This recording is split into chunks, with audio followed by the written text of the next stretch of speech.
12 warisan budaya tak benda, yaitu yang pertama di tahun 2011 bahkan sudah mendapatkan pengakuan UNESCO adalah Tari Saman dari Kabupaten Gayo Luas.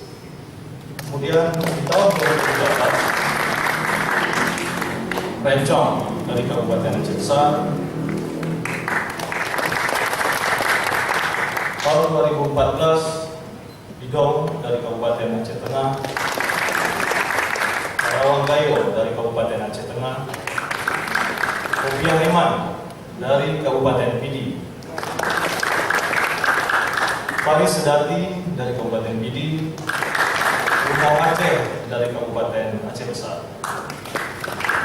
Kemudian di tahun 2015 ini kita kembali mendapatkan penetapan warisan budaya tak benda, yaitu Pintu Aceh dari Kota Banda Aceh, Tari Ramadi Wahid dari Kabupaten Irun, Tari Bines dari Kabupaten Gayo Luas, Tari Dampeng dari Kabupaten Aceh Singkil, dan Rapa Igeleng dari Kabupaten Aceh Barat.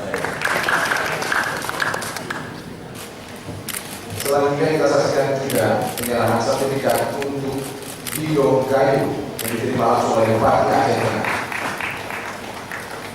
Beliau juga menerima sertifikat untuk Karawang Gayo sebagai warisan budaya tak benda Aceh.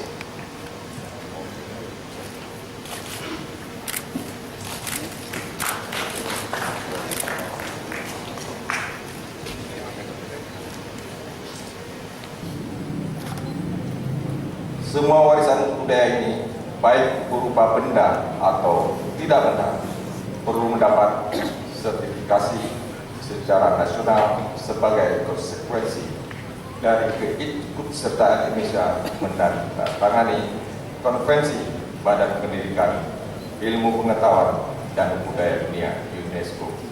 Samping itu, sertifikat ini sangat dibutuhkan untuk melindungi budaya secara utuh.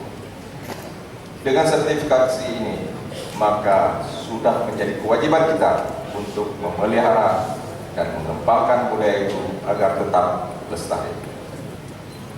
Guna mendapatkan sertifikat ini, prosesnya juga tidak mudah. Mesti ada penelitian, verifikasi, dan penelusuran sejarah yang dilakukan oleh tim ahli.